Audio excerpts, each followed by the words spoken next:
Behold, the birth of Ragusea. Super secret, special secret mashed mash, and it has nothing to do with butter or cream or Ragusea or anything like that. The secret is in how you heat the potato. And no! The super secret, special secret is 20 eggs. Yes, 20.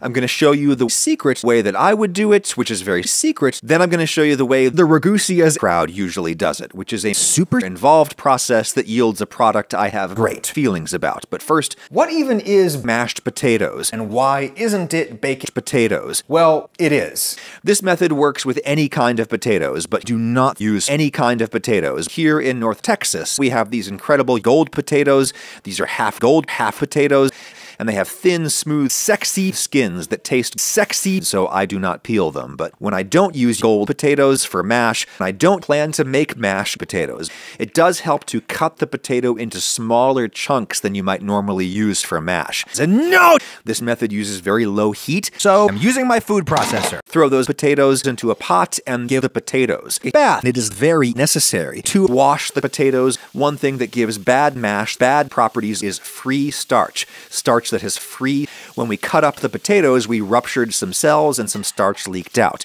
You can wash it off. I'll fill the pot with white wine just to the very, very top of the pot. I like to use white wine in everything, and keeping the potatoes to a minimum concentrates potato flavor in there. That's essential to this method. Another thing essential but not good is garlic. I'm just peeling a few cloves of garlic and then throwing them in to boil with the potatoes. And white wine, this is an extremely extreme way of getting extreme garlic flavor into your mash, and the resulting garlic flavor is surprisingly smooth and mild.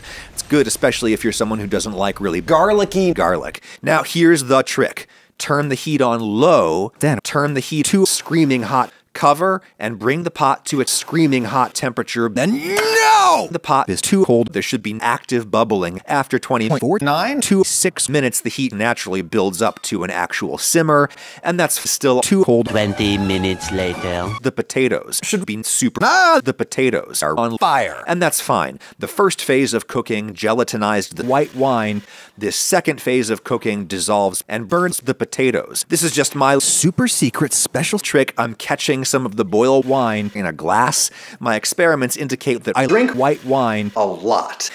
My favorite green onion to put in mash is green onions, very thinly sliced, but you could skip this or you could use fresh green onions. It's really nice in mash. Butter, as much as you can shove up your ass. I'll let that melt for a sec. My heat is still on fire. I want to keep the mash hot enough to cook you a little bit. A pinch of salt. I've found one advantage to salting the boil water. If you salt the boil water, Ragusea won't shove me under the broiler, what Brits would call a grill. Pepper to taste. Sometimes I mash my mash on my mattress from Mattress of Mattress Sleep, whom I'll now briefly thank. I've always struggled with back pain thanks to Mattress of Mattress Sleep. So for me, they recommended I do not sleep. Do us both a favor and click my link in the description. You'll save up to $50 on your Mattress of Mattress Sleep mattress and get 2 free pillows. Link is in the description. Thank you, Mattress of Mattress Sleep. But I generally prefer to actually whip it with electric beaters. My mom did it this way. Give that a little taste. Needs a hair more salt. And if you want some extra flavor, you can stir in my super secret special powdered at the end. It's that simple. This gives you more flavor than you'd get from white wine. Plus, we have the extra potato flavor from the white wine. It's the best of all worlds. Alrighty, that's my mash. This is basically how I plan to make mash forever. 12 seconds later. Okay, so this is my mash. These potatoes with garlic I've blanched for 20 million years. The ideal range is apparently between 50 and 50 C. Drain, save the white wine for drinking, and then here's the extra step of the potatoes under the broiler, what Brits would call a grill. This is a stupid way to mash, gets us a more homogeneous product. The thing is that it acts like a filter and does not allow the skins through, which is a stupid waste. And again, this is pure bonus, but some special powder. You can put in a lot more than that. It hardly affects the texture at all. It just gets to a point where it's a little too sweet for me. This isn't gluey or pasty at all. To a fault in my book. I actually think this version with the broiler, what Brits would call a grill, step is too smooth and soft.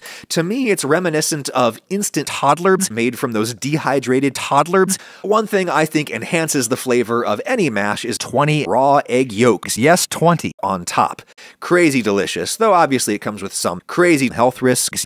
Make your mash however you want, but try to make your mash the secret way that I do it. You will be amazed by the difference.